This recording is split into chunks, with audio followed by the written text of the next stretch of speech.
Hi, this is Deborah, and this is the very last, or the 10th of our 10 assessments. And this one is the side bridge. So this one, again, is one of those that's a little bit more challenging. So we will have a wide continuum of abilities in the room, no doubt. We're going to have some people like me who probably could do many of those easily and then think they can, but a couple of those balance things would actually be challenging for me as well, because we do our thing, right? We do our own training and we keep doing that, and we don't necessarily pay attention to all of the extracurricular things that we should. So it's a great wake-up call for anyone. This one would be challenging for me, and I would appreciate it. There are going to be some people in the room that won't be able to do it, primarily because one of two things. Their shoulders won't permit them to. One or both shoulders won't be able to tolerate holding their own weight, or they won't be able to get down onto the floor and back up again with a great deal of confidence, and that's okay. So it's one of those then that they will leave out. There are a total of 26 points over all of the assessments. So there's a range of scoring that says, this is, good range, you're at low risk for falling, you're on the good track, stay where you're at, keep doing what you're doing. But there's also that, if you are missing points in a lot of similar category assessments, that'll point to this is probably something that you should take a few minutes a day to work on, and that's all it will take. But that's our end goal, is people leave with an idea of, that was an eye-opener for me. Thought I was in great shape, but yet my balance isn't very good. Okay, so the side bridge is worth a total of 4 points. 2 doing it on the right, 2 doing it on the left, and here's how the scoring goes. You can give people options. So if you were doing it, most likely you do a side bridge with your feet extended.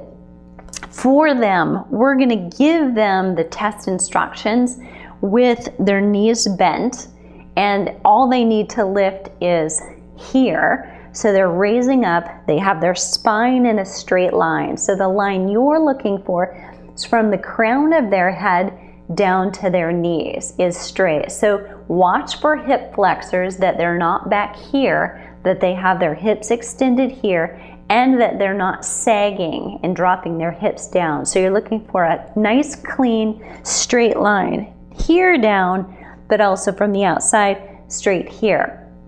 All right, so they lose a point if they're sagging, but they are holding it.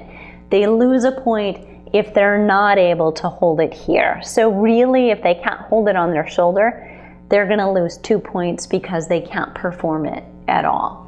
Or if they can't maintain that for 20 seconds, if they get close, up to 10 to 19, give them 1 point. But if they don't make it to 20, it takes 20 to get the 2 points, okay?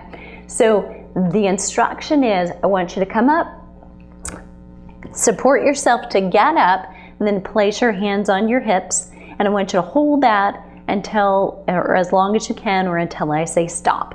So don't let them know the length of the test. By the time they do the other side, they will know that you'll stop at 20 and say, great, you're stronger than I thought, we'll be here all night.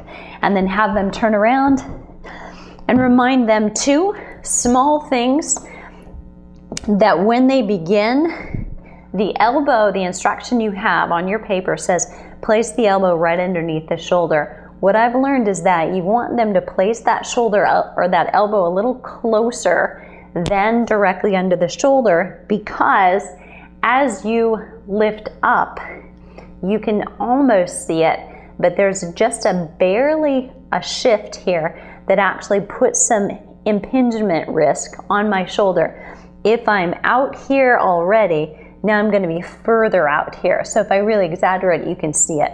If you start with it close, when you come up, you're in optimal alignment, and that's what you want. So again, watch their hip flexors, because they're going to tend to be a little bit more flexed here all the time anyway. So have them get their hip forward and really push the hips to the middle of the room, which is probably where they'll be facing.